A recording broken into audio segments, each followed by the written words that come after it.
शुक्रवारची जिवत्यांची कहाणी। शुक्रवारा तुमची कहाणी ऐका। एक आटपाट नगर होतं। तिथं एक राजा होता। त्याला मुलगा नव्हता, म्हणून राणीनं एका सुईणीला नाळवारी सुद्धा एक मुलगा गुपचूप आणून देण्यास सांगितले। त्याबद्दल ती तिला भरपूर द्रव्य देणार होती। सुईणीने ती गोष्ट मान्य केली। सुईण त्या शोधात निघाली। गावात एक गरीब ब्राह्मणाची बाई गरोदर राहिली। तेव्हा सुईण तिच्या घरी गेली। तिला म्हणाली, तू गरीब आहेस, तुझं पोट दुखू लागेल तेव्हा मला कळव, मी बाळंतपण फुकट करीन। त्या स्त्रीनं ते मान्य केलं। नंतर सुईण राणीकडे आली व ती हकीकत सांगितली। म्हणाली, लक्षणं सर्व मुलाचीच दिसतायत। तेव्हा आपल्या घरापासून तो तिथपर्यंत कोणास काही कळणार नाही असं एक गुप्त भुयार तयार करावं। आपल्यास दिवस गेल्याची अफवा उठवावी। मी तुम्हास नाळवारीचा मुलगा आणून देईन। राणीला आनंद झाला। त्याप्रमाणे तिनं डोहाळ लागण्याचं सोंग केलं।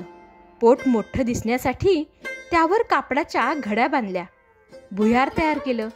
9 महिने होताच बाळंतपणाची तयारी केली। इकडे ब्राह्मण स्त्रीचं पोट दुखू लागलं। सुईणीला बोलावणं आलं।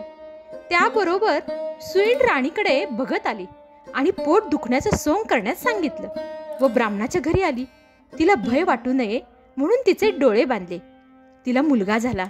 सुईणीनं एका दासीकडून भुयाराच्या वाटेनं मुलगा राणीकडे पाठवला। तिनं वरवंटा घेऊन त्याला एक कुंचा बांधला व तिच्या पुढे ठेवला। ती दुःखी कष्टी झाली। सुईण राजवाड्यात गेली। राणी साहेब बाळंतीण झाल्याची बातमी पसरली। सर्वांना खूप आनंद झाला। मुलगा मोठा लाडात वाढू लागला। इकडे ब्राह्मण स्त्रीने नेम धरला।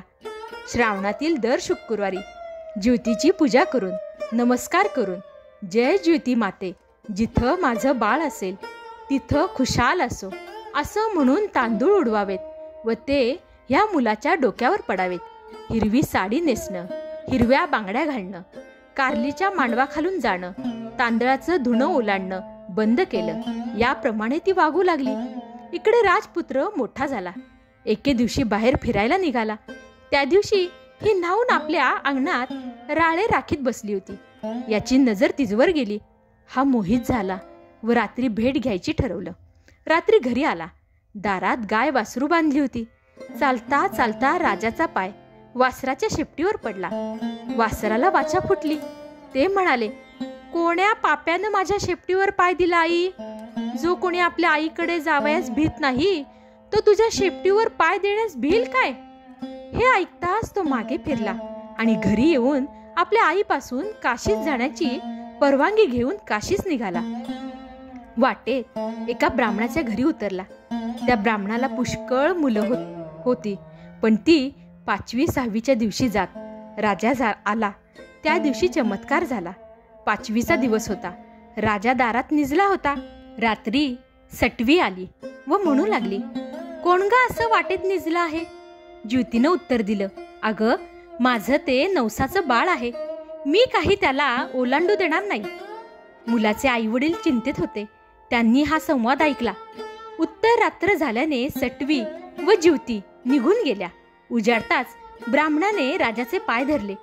आपल्यामुळे मुलगा जगला, आजचा दिवस मुक्काम करा अशी विनंती केली। राजांनी ती मान्य केली। त्याही रात्री असंच झालं। दुसरे दिवशी राजा निजला। इकडे ह्याचा मुलगा मोठा झाला।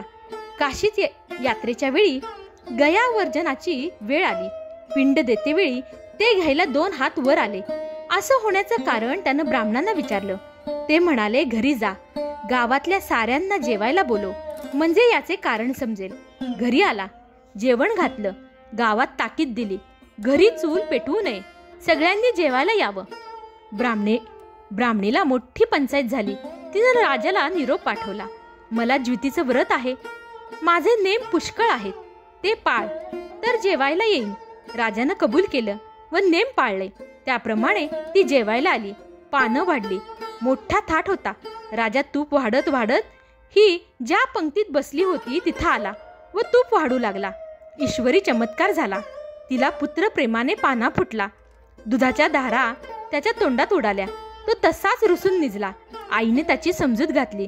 तिनं सांगितलं, ती तुझी खरी आई, मी तुझी मानलेली आई, व सर्व हकीकत सांगितली.